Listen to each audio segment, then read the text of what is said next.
everyone, this is David with RTV. Today I want to talk about the Ken Burns editor in our Fusion system. If you're not familiar with Ken Burns, let me show you real quick what that looks like. If I'm looking at a tour, Ken Burns is this visual effect you're seeing. You can see it's panning out from the left, pulling the shot back, and we're seeing my little edits appear on the right. Ken Burns is an effect that we offer in Fusion on still photos only to add a little bit of life to the still photos. Let me show you how to set that up and what that looks like in the Media Manager. So here I am in the Media Manager. I'm going to go to my first photo. And if you're familiar with the Media Manager, this is what it's going to look like. If you're not familiar, let me walk you through what you're seeing. The most obvious thing is overlaid on your photo is these red and green boxes. These are how we control Ken Burns. The green is the start point of the lens, with red being the end. So if I open this photo in a preview, we'll see it'll pull from the bottom left, slowly zoom out, and move the frame more to the right so we can see the right side of the shot appears there. Let me do that again real quick for you. So left side stays the same, right side comes into frame. Because I have the start aligned to the left and the end aligned to the right. So we see it go from left to right. If you don't want to see these boxes, you can also hide and show them with these little switches down here. But if you're editing Ken Burns, you're going to want to keep those turned on.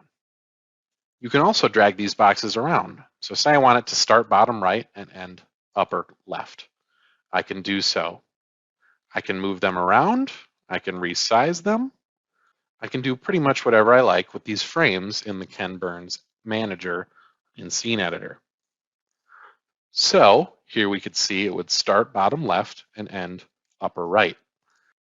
The sizing and placement of these frames can also control, in a secondary way, the speed of the effect you're seeing.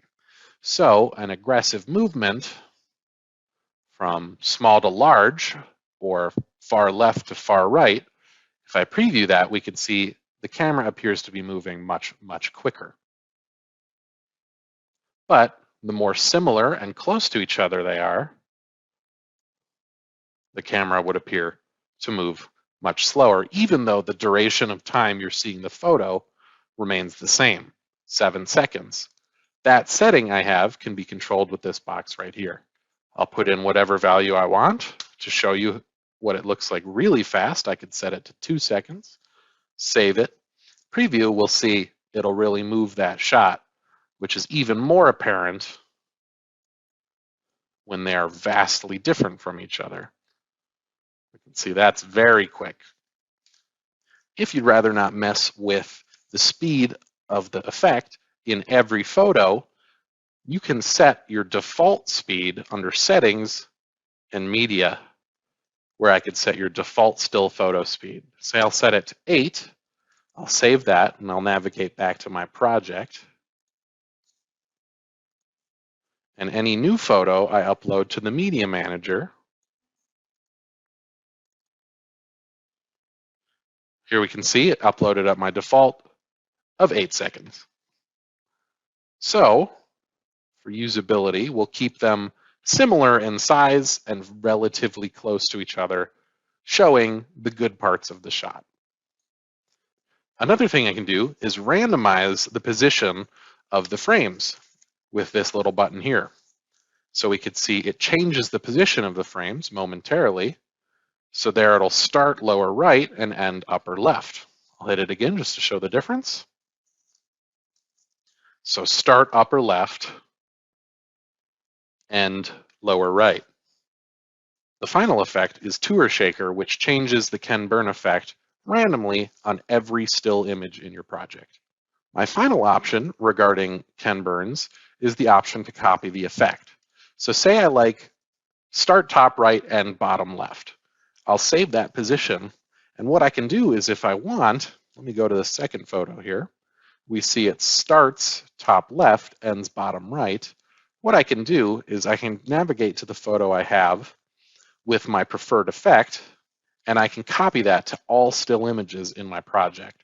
So I'll hit that copy. So we'll see it'll start top right and bottom left, and we'll see that continues on this. Starts top right, ends bottom left. Starts top right, ends bottom left. And you can see it's a little different depending on the aspect ratio of the photos, but it'll do its best.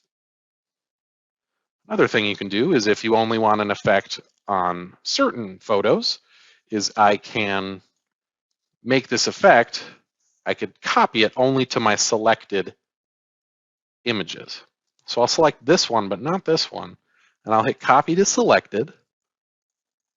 And so we'll see this photo will still be starts top right, ends bottom left, full size, but the third photo will match the first photo. Big top right, lower, smaller, bottom left. Big top right, smaller, bottom left.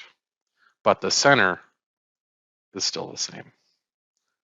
My final option is disabling Ken Burns entirely. So if I were to hit disable, it's going to match the sizes of the start and end position and center them on the photo. That's pretty much all I have for the Ken Burns editor. Do not hesitate to give RTV a call or email if you have any questions. Thanks a bunch. Have a good one.